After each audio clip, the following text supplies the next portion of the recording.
Olá, você que nos acompanha pelo YouTube ou pelo Spotify. Hoje no Conta Pra Gente estamos recebendo o Robson Silva, ele que é CEO da Blue Road.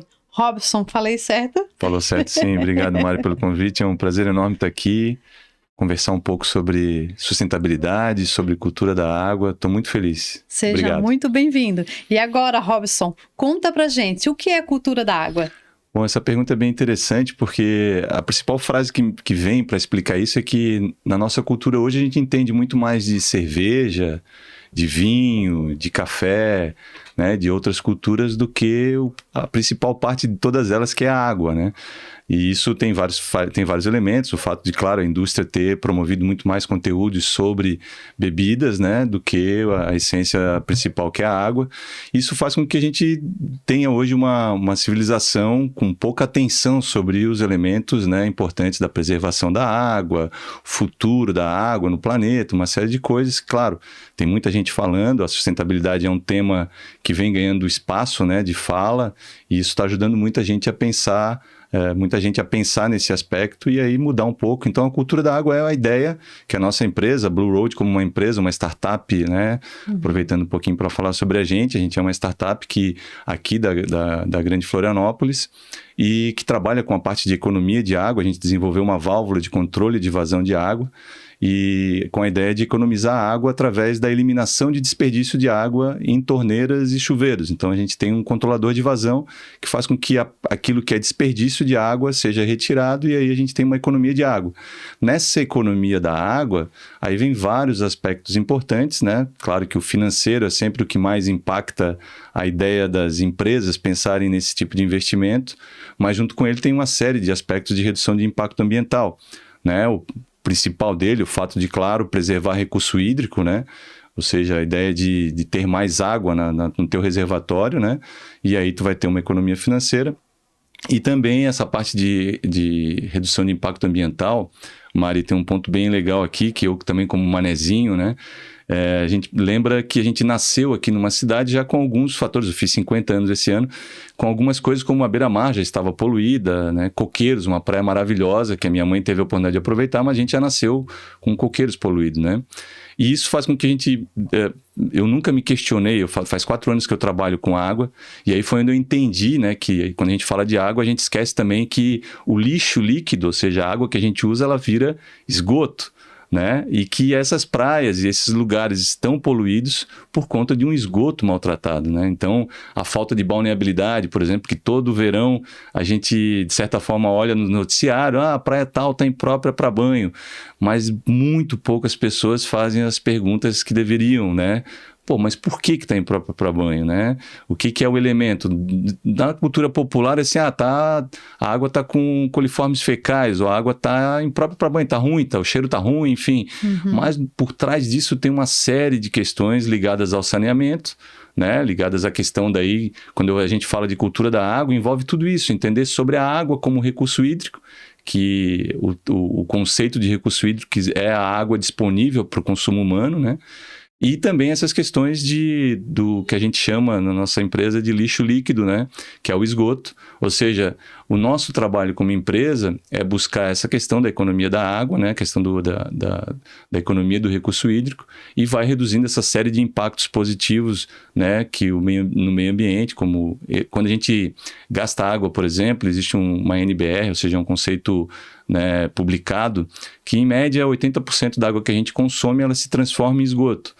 Então, quando a gente está economizando água, a gente está deixando de gerar esgoto, né? E uma carga menor de esgoto, considerando que nem sempre ele é tratado da forma adequada, a gente está, com certeza, de forma direta, impactando de forma positiva daí no meio ambiente, levando menos esgoto para ser tratado, esse esgoto que cai na natureza, né, que é chamado corpo receptor do processo de tratamento de esgoto. Enfim, Mari, tem uma série de bons elementos nessa pauta da cultura da água que fatalmente muita gente que está ouvindo, a tua audiência, né, vai refletir e vai pensar, pô, é verdade, eu entendo muito pouco sobre água, bebo vinho, entendo de vinho, mas Sim. e a água que é tão fundamental, inclusive quando você está bebendo vinho por conta da hidratação, né?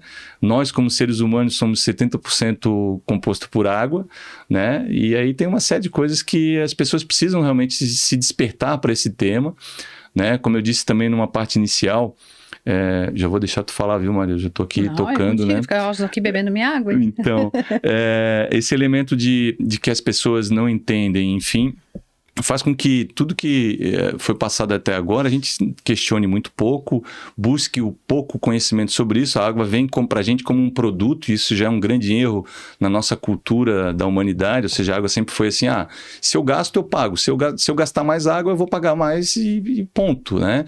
A partir daí já a gente acaba perdendo a chance de entender mais sobre a importância da água, entender, inclusive, como é que ela chega na nossa torneira, né? Da onde que ela está vindo, é abastecida pela Casan, pô, legal, mas que fonte a Casan está usando para chegar no meu bairro, né? Qual é a origem da água que chega para mim, né? Como é que ela vem, né? E aí, todos esses fatores foram fazendo a gente pagar pela água, comprar filtros para substituir ali a possível insegurança que se dá na água, ou uma água engarrafada, que né, que vem ali dentro de um recipiente plástico, né, que está lá armazenado de um jeito que a gente vê... Já é outra contradição, né? O plástico. Então... Se for falar em sustentabilidade, né? Exatamente. Então, né, mas claro que resolve muito do problema da humanidade conseguir transportar água de um jeito prático e, de certa forma, até barato, mas tem uma série de preocupações ali que não são levadas em conta, né? A qualidade da água que vai dentro daquele recipiente, o aspecto daquele recipiente gerar algum tipo de contaminação, né, na água, enfim, o manusear uma bombona, né? Tu vai ter que botar ela num filtro. Então tem uma série de fatores que todo mundo deveria se preocupar, né? E claro que assim, quando a gente está falando de, por exemplo, né, se preocupar por quê, né? Pode surgir esse mas se preocupar por quê? Porque existem doenças de origem hídrica, né, que a gente chama, e são várias, e infelizmente, né, a gente acaba vendo pelas estatísticas aquelas estatísticas das zonas de comunidades mais carentes, enfim, que aí não tem saneamento básico, e aí tem contaminação ali, que tem um índice altíssimo. A ONU estima que mais de 700 mil pessoas, crianças, né, até 5 anos, morrem, né, por ano no mundo com doenças de recursos hídricos, né? Doenças de origem hídricas.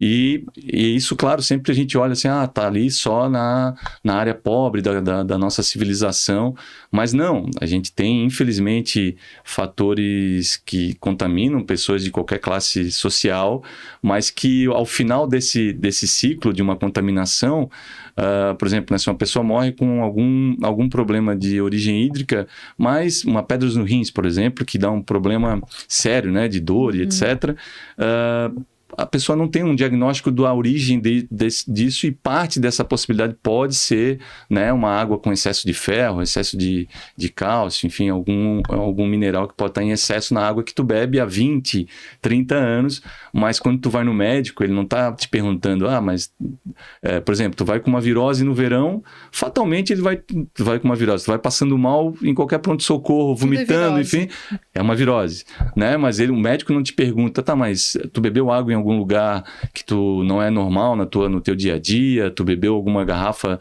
de água desconhecida, enfim, né? E por quê? Porque a origem daquela virose fatalmente pode estar atrelada à água, não, ao não tratamento dessa água, enfim. Então, é uma série de fatores, né? A gente aqui está só pontuando alguns, e são tantos que às vezes eu fico aqui com o meu cérebro aqui conversando contigo, tentando lembrar de várias informações importantes, mas sim, a nossa empresa busca essa questão da cultura da água por isso. A gente, de fato, né, as pessoas, e aí eu já te agradeço aqui o espaço que tu está cedendo, né, quando a gente conversou sobre a possibilidade de estar aqui batendo esse papo, né, tu logo teve interesse de abrir o espaço para a gente falar de algo que tu percebeu que é importante, e é isso que a gente quer. A gente quer que as pessoas, por exemplo, né, eu tenho um produto que trabalha para a parte da economia da água, né, eu sei que o meu produto vai vender mais a partir do momento que as pessoas tiverem maturidade sobre a importância de economizar água. Tem que ter essa consciência, né? Porque assim, a gente na nossa cultura, e aí a gente tem um outro fator por a gente morar num país e num estado e numa região que sempre tem ainda muita abundância em água... Eu ia falar desse termo abundância. Para nós é algo tão normal, né? Exato. Então, assim, a gente não pensa numa possibilidade de escassez, a gente não pensa na questão até da qualidade da água, porque a gente tem, de fato, sim, o Brasil é um país com uma qualidade de água muito grande, historicamente, que vem piorando essa qualidade, que aí é que eu coloco outro ponto de reflexão, né, que os especialistas, eu ainda não sou um especialista, eu sou um estudioso, esforçado no tema, né, mas os especialistas colocam que... toda a água que está no planeta, digamos assim, é a mesma quantidade de água que tem desde a origem, né? Porém, o que vem acontecendo é o deslocamento dos lugares aonde essa água está, ou seja, ou ela está na superfície, né, num rio, num lago, né, ou ela está na atmosfera evaporada e está nas nuvens, né, ou ela está no solo subterrâneo ou nos mares, né, e essa quantidade é a mesma, só que a quantidade, mas os lugares estão se deslocando. Por exemplo, o que esses elementos de mudanças climáticas, né, que é o tema também que traz a necessidade de entender de água, né, como esse excesso de chuvas que infelizmente teve no Rio Grande do Sul, né, a gente vem de uma pré-seca na área norte, né, onde tem muito rio, enfim, o aquecimento global, ou seja, uma temperatura mais elevada faz evaporar mais água, essa água evaporando se torna um volume de nuvens grande, que daí pelas correntes de ar, enfim, elas se deslocam para o sul do Brasil e infelizmente tem uma previsão de chuva e de volumes de água muito maior para a região sul do Brasil, né. A ANA, que é a Agência Nacional de Águas, lançou um estudo agora no início do ano, que até 2040 nós vamos ter uma queda de 40% no volume de água subterrânea. Né? Tu imagina, mas como assim, né? Vai ter queda no volume de água subterrânea na região do Brasil. A Santa Catarina, a região sul, por exemplo, vai ter um aumento de 5% nesse volume, né? Porque são essas alterações climáticas que a gente precisa, de fato, aceitar que elas são reais, né? Entender sobre elas, né? Cada vez mais ouvir as pessoas, os especialistas que estão indicando, né? Sobre esse tema, e a gente se dá conta, sim, que é uma atitude, né? Através da nossa atitude pessoal, de mobilizar as empresas que estão próximas da gente, né? Passarem a entender. Para ter ideia, antes de vir para cá, a gente estava participando de uma reunião do Pacto Global sobre água, e era o tema focal. E lá, mais uma estatística que nos mostra que a gente ainda falta muito para aprender sobre água. Somente 15% das empresas no Brasil tem acompanhamento sobre crise hídrica, sobre a possibilidade de não ter água naquilo que ela faz, né? Somente 15% analisam, né, como é que está o consumo, como é que estão os recursos hídricos da região. Estou facilitando aqui, tentando facilitar o que foi dito, né? Somente 15% das empresas têm esse conhecimento, ou seja, eu tenho uma empresa aqui em Palhoça, né? Então eu estou acompanhando da onde está vindo a minha água. Qual é a previsão desse abastecimento de água que eu faço o consumo hoje? É da concessionária, mas qual a fonte? Né? E dessa fonte, ela é superficial? Se ela é superficial, ela está vindo de que direção? Né? Somente 15% de todas as empresas, ou seja, não estou falando de 100 empresas, só 15, né? Simbolicamente falando, é muito pouco. Então, assim, por quê? Porque o país tem abundância, porque os problemas ainda são isolados, né? Às vezes uma indústria grande tem problema num lugar, daí ela se compensa pelo que ela está produzindo no outro, mas já há algumas que estão sofrendo mais, já há regiões que já estão visivelmente com problemas, né? E isso, como infelizmente, né, de modo geral, não participa da nossa mídia do dia a dia, e aí a gente só vai perceber quando o problema bater na nossa porta, né? Isso é um problema nosso como comportamento humano, né? A gente só enxerga as necessidades, enfim, a sustentabilidade, como a gente está falando, né? Que é um tema que faz a gente olhar para o... Né? Eu não gosto de falar de sustentabilidade, na maioria da compreensão das pessoas é sempre a questão ambiental, né? Mas eu creio, né, para mim, e como homem de Deus que sou, que a sustentabilidade tem que ser uma visão mais ampla, né? Tem que ser, de fato, entender sobre o comportamento humano, entender sobre os recursos naturais que estão disponíveis, e aí a gente tem que entender que eles são infinitos, mas que eles terão problemas se a gente não tiver mudanças de comportamento. E até estou escrevendo sobre isso, espero um dia escrever um livro sobre isso, que tem que ter a sustentabilidade do ser, né? Porque, claro, falar de água, falar sobre sustentabilidade, como a grande maioria das empresas faz, né? Que é trazer à tona o que ela está criando de, por exemplo, redução de gases de efeito estufa, né? Redução de CO2, enfim, que é o tema mais abordado pela sustentabilidade, pelas empresas de modo geral, né? A pegada de carbono, etc. Mas assim, né? Tudo isso se resume no nosso comportamento como pessoa, né? Então, as empresas, mesmo grande ou pequena, elas são administradas por pessoas, né? E aí eu acredito que a trajetória da sustentabilidade deveria começar, né? Ou seja, todos os investimentos que hoje tem no tema e na propaganda das empresas em relação a isso, elas deviam direcionar para a busca dessa sustentabilidade do ser, né? As pessoas, de fato, entenderem um pouco mais sobre elas mesmas, entenderem um pouco mais, né, sobre o que elas podem melhorar, né, como pessoa, e fatalmente isso vai ter uma compensação no uso dos recursos, nas melhores opções daquilo que elas estão consumindo, né? Ou como consumir melhor, algo que pode estar gerando algum tipo de impacto. Então, para fechar a pergunta, né, que a gente está ainda na tua primeira pergunta, é isso. A cultura da água traz todos esses elementos como algo fundamental que deveria estar no currículo escolar, deveria estar, né, na faculdade, deveria estar na mídia, na grande mídia, mas ainda não. Mas a gente tem uma ambição positiva no sentido de fazer essa provocação. Tem muita gente legal no Brasil também falando sobre esse tema, né? É o que a gente traz, claro, como eu sendo porta-voz, né, e falando da Blue, mas tem muita gente legal falando sobre isso no Brasil, ainda, claro, como iniciativas isoladas, que como eu falei, a grande mídia não dá ainda tanto espaço, né, para as principais peças que têm esse conhecimento falarem sobre isso. Acaba sempre acontecendo nessas coberturas de emergência, né? Assim, vamos trazer o especialista para falar sobre o que aconteceu no Rio Grande do Sul. É que a gente tem a cultura de não trabalhar da prevenção, né? Você citou aí a tragédia, né, recentemente, que ainda acontece, né? Que é uma tragédia que acredito que vai se arrastar por um bom período, infelizmente, por um longo período, né? A gente não tem essa questão da prevenção, né? Parece que essa pauta da sustentabilidade, ela só vem à tona em ano eleitoral ou algo assim, né? Você falou muito aí das empresas. Então, eu queria te perguntar, como é que é a atuação de vocês junto ao poder público, ou ainda é muito tímido? Bem legal essa tua pergunta, Mari. Assim, as nossas intenções em relação ao poder público, elas são desde a origem do nosso negócio, né? A gente, como startup, a gente nasceu no ano passado, em setembro, né? Mas o nosso negócio e a Ela Sustentável, que é a origem da Blue Road, que é a empresa da economia de água, ela é desde 2015, né?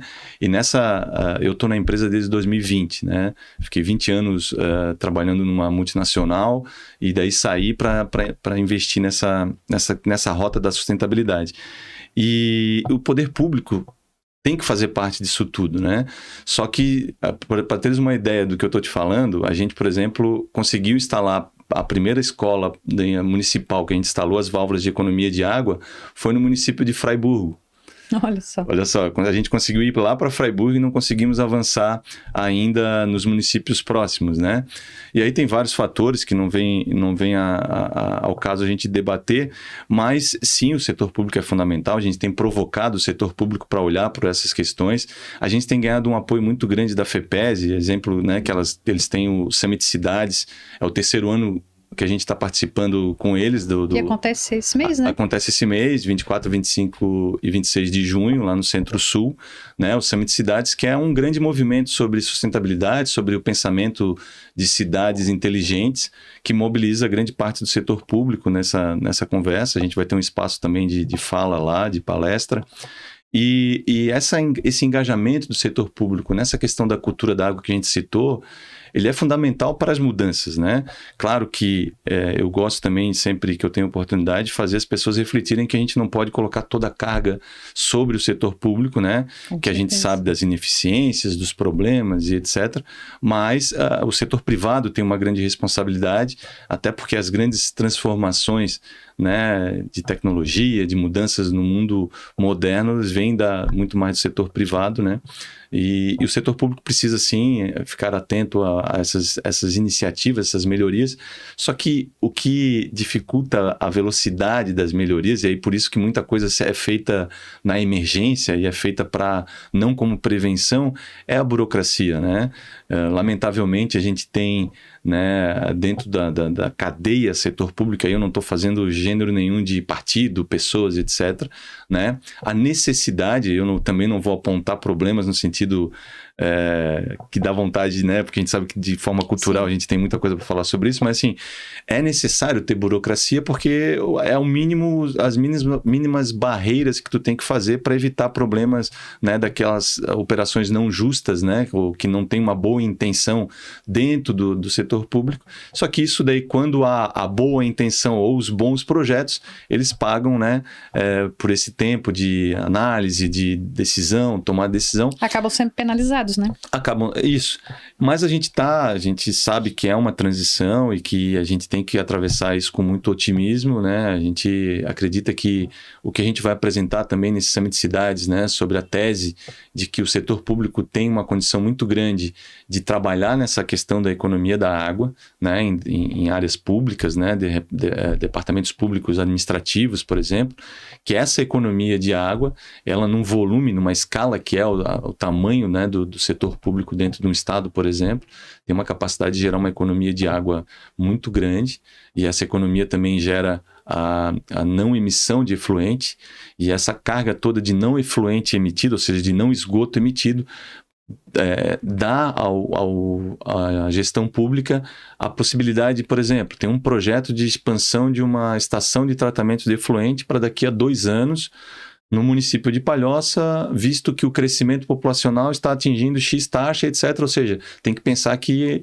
né, há necessidade de expandir. Quando tu pensa que tu vai diminuir essa carga desse efluente por conta de uma eliminação de desperdício, os recursos públicos podem ser melhor alocados para não necessitar essa construção dessa ETE, pelo menos em 2 anos, pode ser para os próximos 5 anos, e aí esse recurso público que estava mobilizado para essa estação, ou de efluente, ou de tratamento de água, pode ser deslocada para outras necessidades públicas, entendeu? Então, há uma oferta, né, de uma tese nossa, que a gente vai apresentar ela no Summit de Cidades, justamente para mostrar essa eficiência, essa possibilidade da eficiência hídrica no setor público. E isso que nós estamos falando de uma parte de uma possibilidade de eficiência hídrica, né? Que seria a eliminação de desperdício nas torneiras, principalmente, né? Que departamentos públicos dificilmente têm chuveiros, mas só de mobilizar uma eficiência hídrica nas torneiras.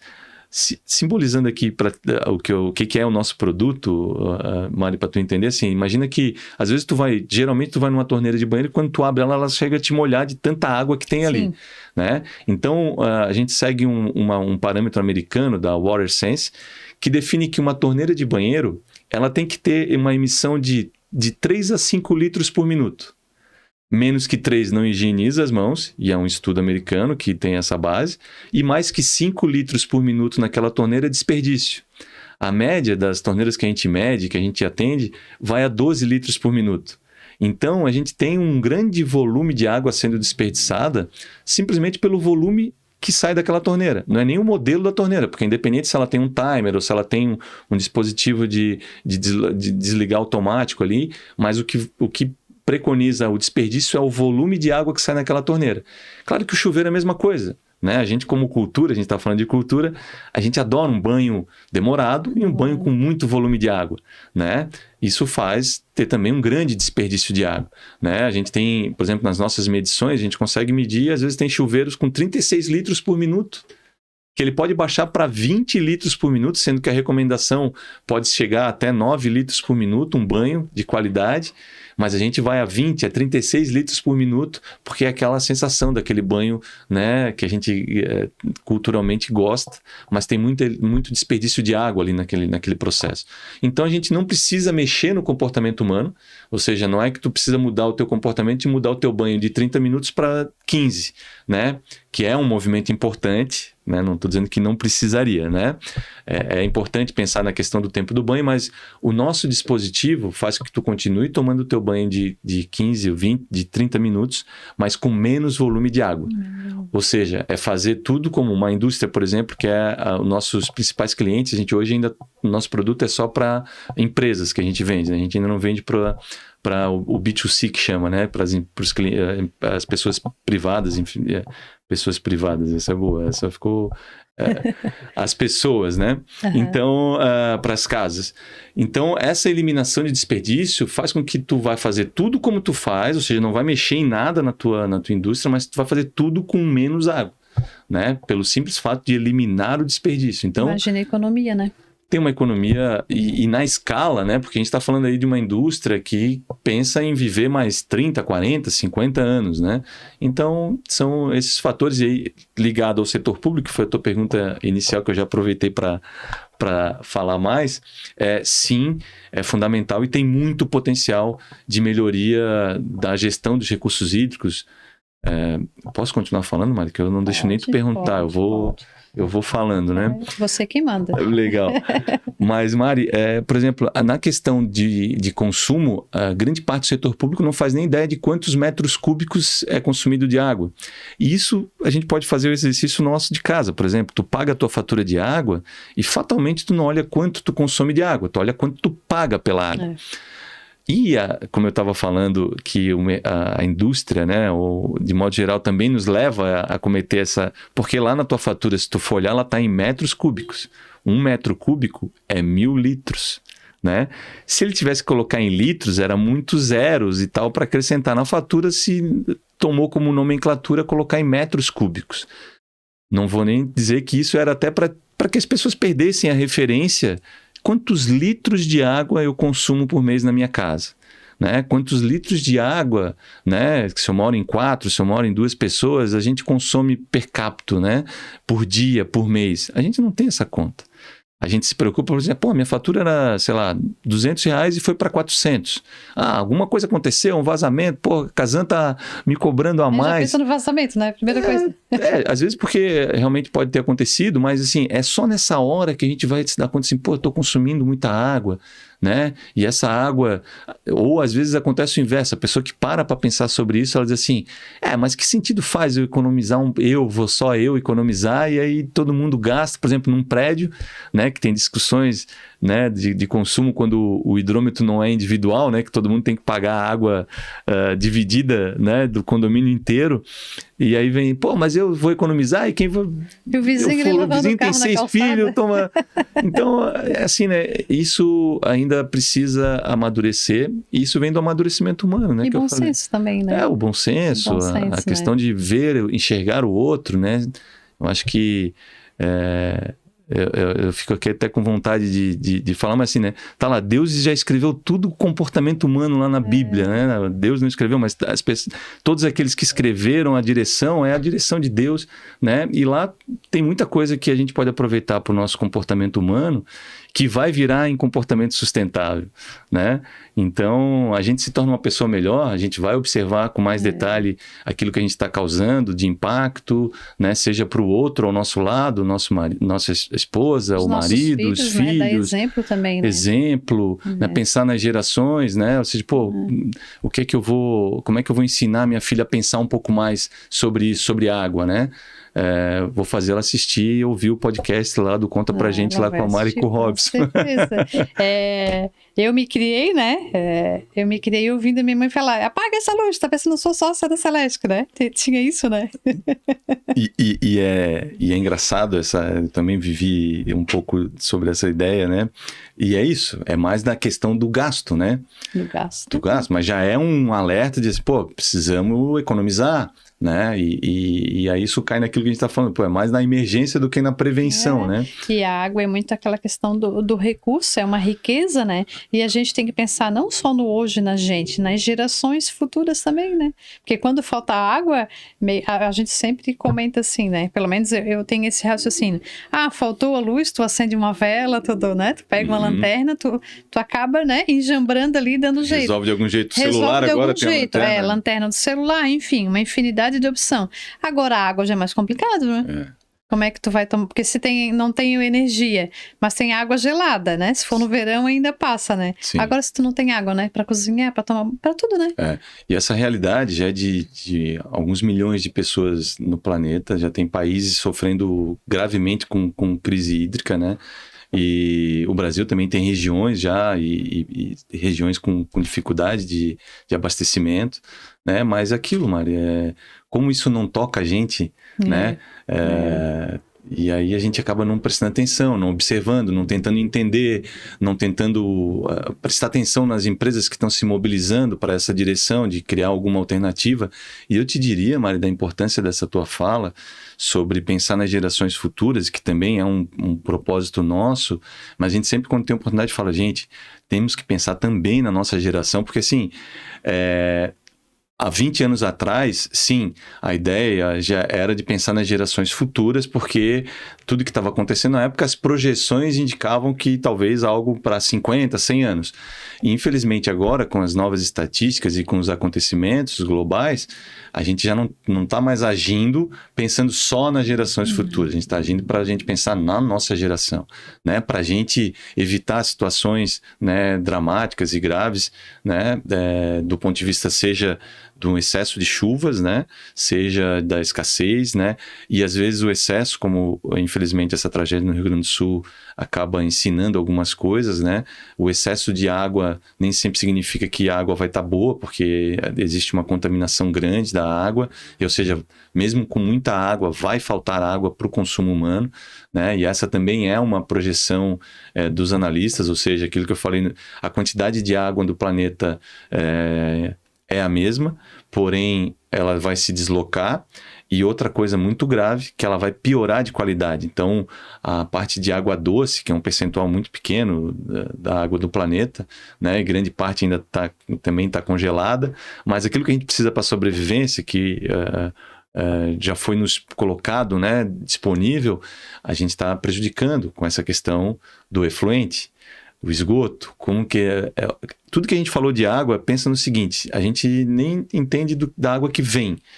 E para onde vai a água que eu sujei, né? Quem é que cuida dessa água? Quem é que trata? Quais são os fatores necessários para que essa água seja tratada e dispensada de volta no meio ambiente com uma condição que o meio ambiente onde ela é descartada, que se chama corpo receptor, onde o esgoto vai ser lançado, né? Pela concessionária ou por uma simples fossa filtro que a gente possa usar na nossa casa, ou seja, para onde está indo aquela água que eu estou tratando, né? Ela vai para o lençol freático, do lençol freático ela vai para um rio, do rio ela vai para o mar, né? Ou ela está no solo, que a água pode subir, né? E aí nessa elevação por conta da chuva vai subir aquilo que a água suja, e aí vai também na direção dos rios, enfim. E aí essas contaminações da água que também faz parte do nosso futuro. A gente vai ter uma água, né? Mas uma água de menor qualidade, ou seja, processos de tratamentos vão ser necessários, né? Uma qualidade maior dos filtros de água, né? E é isso, mano. Eu acho que tem muita coisa para a gente aprender e desenvolver sobre essa questão. E, de novo, tudo parte do nosso comportamento, a nossa maturidade, né? Daquilo que a gente, como ser humano, busca sempre a questão pelo prazer, né? Tomar vinho, aprender sobre vinho ou sobre uma outra bebida, enfim, também tem que entender que a água, que é o que faz a subsistência nossa, a gente também olhar um pouquinho, entender um pouco mais sobre isso, sobre o mercado de água, né? Tem vários tabus, por exemplo, né? A gente que é do setor, as pessoas aprenderam a olhar uma garrafa de água, né? E falar assim, essa água aqui tem muito sódio, né? Mas pode pegar a garrafa de água com o maior percentual de sódio que tem, assim,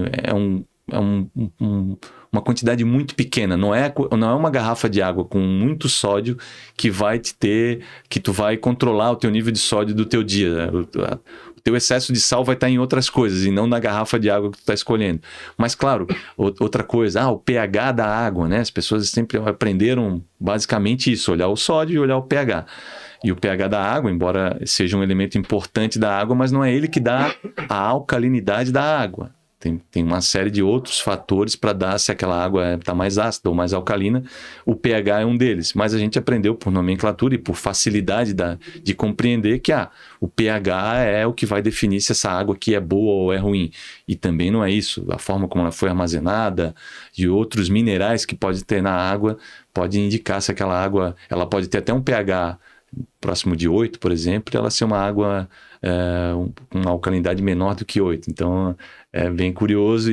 E o elemento, esses elementos, né, que transformam a água, de fato, num fator muito curioso, assim. Tem muitas coisas. A água evapora, vai pro, né, vira nuvem, da nuvem vira líquido, cai, vai chuva e tem o ciclo da água, né, que, chove, daí vai pro solo, do solo vai a gente tem tubulações, né, e aí tem gente que a criação é tão perfeita, né, que o ciclo da água está completando e mostrando pra gente, né, que existe ali fatores importantes que a gente tem que se preocupar e entender também, né. E é tudo de forma gratuita, né? A gente tem tudo isso. Deus deixou tudo para nós. Deus deixou tudo tão perfeito, né? Às vezes eu acho que ele deve olhar lá de cima e pensar assim, estão fazendo tudo errado. É verdade. Eu creio que assim, eu sou aquele otimista que às vezes até tange não vou falar ignorância, mas assim, né? Que perco às vezes até não é nem a razão, mas assim, eu sou muito otimista. Então eu acho que a gente tá... E Mari, não sei se acontece aqui, tu já deve ter recebido muita gente falando e acaba sempre falando sobre humanidade, sobre cultura, etc., sobre sociedade. E, de modo geral, a gente acaba comprando muito a ideia de que a humanidade está perdida, né? As coisas estão muito difíceis, né? Mas a gente nunca viveu tão fácil, né? A nossa geração, e cada vez mais, né? Existem as facilidades da tecnologia e coisas de 100 anos, né? Desde ir ao banheiro mais facilmente do que há 100 anos atrás. 100 anos é muito pouco para a história da humanidade, né? A facilidade da gente hoje escolher o que a gente quer assistir, o que a gente quer ouvir, né? Mas a gente acaba comprando muito mais essa ideia de que a humanidade tá perdida. É óbvio que há um potencial de melhoria para a humanidade, sem dúvida nenhuma, né? Se a gente olhar, né, em nossa volta, a gente sempre vai ver pessoas, né, familiares, enfim, todo mundo buscando algum tipo... Só que isso às vezes está muito mais atrelado à questão material, né, Mari? O mundo provoca a gente para essa direção, né? É muito ter, a preocupação muito no ter, né? Muito no ter, pouco no ser, e aí... Pouco no ser, e aí, assim, né, isso faz com que a gente, às vezes, trabalhe demais, né, e gaste muito tempo nessa rotina de trabalho, de aquisição, enfim, e aí sobra pouco tempo para as questões fundamentais da vida, de educação, né, da nossa educação independente, né. Eu estou com 50 anos, mas eu sinto que eu tenho muita oportunidade de aprendizado, e eu acho que dos últimos 10 são a maior evolução que eu tive, e aí Deus de fato, né, nos deu toda essa condição de aprender, de estar sendo como um fator fundamental assim, para a gente fazer a nossa parte e a nossa parte contaminar os que estão em nossa volta, e a gente agir também em prol das pessoas que estão, né? Eu acho que o nosso propósito sempre tem que estar também de pensar no outro, Então, acho que tem muita coisa legal. Daria pra gente ter que vir aqui outro dia só para falar da sustentabilidade do ser. O episódio já tem assim caminhando. Eu nem sei qual é o tempo que está aqui, mas... Fica à vontade. Eu já estou me empolgando. Queria agradecer mais uma vez, deixar que eu e o Jader estamos aqui à disposição, nosso estúdio, quando você quiser voltar, né, para tratar de outro assunto ou ainda para contar as experiências aí. Obrigada mesmo, gostei muito do nosso episódio. Vou deixar a fala contigo para tu deixar os teus contatos, para quem tiver interesse, se aprofundar mais na pauta. E eu digo que é muito importante a gente ter esse espaço de fala, né?